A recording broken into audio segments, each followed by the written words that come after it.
Calendar ఎందుకు? అవును. అసలు క్యాలెండర్ మనిషికి ఎందుకు అవసరమైంది? ఈ కాలంలో అయితే ఏ రోజుల్లో ఆఫీసుకు సెలవు ఉంటుందో, పండుగలు ఎప్పుడు వస్తాయో, టూర్ మీద వెళ్ళిన నాన్నగారు ఎప్పుడు తిరిగి వస్తారో, స్కూల్‌లు ఎప్పుడు తెరుస్తారో, కోర్టు ఎప్పుడు మూస్తారో వగైరా ఎన్నెన్నో విషయాలకి మనకి క్యాలెండర్ కావాలి. అది లేకపోతే పనే సాగదు. మనకి సరే అనేక వేల సంవత్సరాల క్రితం అడవులలో, కొండలలో, కోనలలో నివసించే ఆదిమ మానవుడికి క్యాలెండర్‌తో పనే ఉంది. అతడికి అన్ని రోజులు ఒకే విధంగా నడుస్తాయి కదా! ప్రతిరోజు వేటకి పోవాల్సిందే కదా! వల వేస్తే చేపలు ఏనాడైనా పడతాయి కదా! ఎలుకబంటి కౌగిట్లో పడిపోకుండా జాగ్రత్త పడటం ఏనాడైనా తప్పదు కదా! కాదు. అడవి మనిషికి అన్ని రోజులు ఒకలాగా గడవవు. ఒకప్పుడు మామిడి పళ్ళు, పనస పళ్ళు మగ్గుతాయి. మరోసారి నేరేడు పళ్ళు, తాటిపళ్ళు పక్వానికి వస్తాయి. ఇంకోసారి సీతాఫలాలు, జామ పళ్ళును మరోసారి తినడానికి పళ్ళే ఉండవు. ఒక్కొక్కప్పుడు అడవి బాతులు, గూడ కొంగలు ఎక్కడి నుంచో గుంపులు గుంపులుగా వస్తాయి.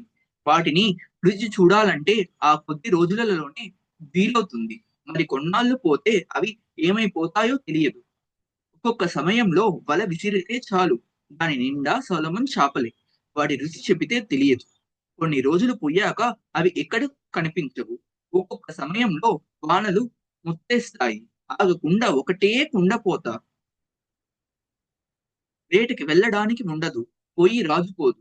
కానీ ఆ సమయంలోనే కాయలు, కూరలు సమృద్ధిగా దొరుకుతాయి.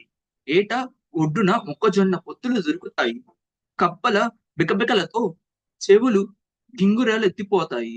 కోకిల కూతలు వినిపించవు. ఒక సమయంలో దూది పింజల్లాగా మంచు ఆకాశం మీద నుండి రాలిపడుతుంది. నేల అంతా తెల్లగా మారిపోతుంది. చెట్లకి ఒక ఆకు మిగలదు. కాయలు, పళ్ళు ఉండవు. జంతువులు దొరకవు. తిండి దొరకడం కష్టం అయిపోతుంది. తోడేళ్ళు, దుమ్మల గొండ్లు పిల్లలను ఎత్తుకుపోతాయి. తోళ్ళు కప్పుకోవాలి. ఎంతకీ తెల్లారదు. తెల్లారినా ఏం లాభం? సూర్యుడు కనిపించడు. గుహలలో నిద్రపోయే ఎలుగుబంటిని పళ్ళెములతో పొడిచి కాల్చుకు తినవచ్చు. వాటికి ఆవపిండి రాసుకు తింటే చాలా బాగుంటుంది. కానీ వాటి గుహలల్లోకి వెళ్ళడానికి చాలా ధైర్యం కావాలి. అన్నింటికన్నా కష్టమైన కాలం ఇదే. అంతలో మంచు కరిగి కాలువలుగా ప్రవహిస్తుంది. ఎండలో వెచ్చదనం ఎత్తుతుంది. మాడులైపోయిన చెట్ల చిగుళ్ళు తెస్తాయి. ఎక్కడ చూసినా పువ్వులు, సీతాకోక చిలుకలను, పిట్టలు ఒకటే రొద పెడతాయి. అడవి అంతా పచ్చగా దట్టంగా కనిపిస్తుంది. వేట బాగా దొరుకుతుంది. కుందేళ్ళు బద్దలతో పిట్టలను కొడుతూ చేతికందిన పుల్ల మామిడి పిందెలు తెంపుతూ పరిగెత్తుతుంటే ఎంత బాగుంటుందో! అన్ని రోజులు ఒకేలాగా ఉంటాయని ఎవరైనా అంటే నవ్వొస్తుంది. ఎన్నెన్ని మార్పులో, ఎన్నెన్ని అనుభవాలో. కానీ తమాషా ఏమిటంటే మళ్ళీ ఎండలు, మళ్ళీ వానలు, మళ్ళీ చలి,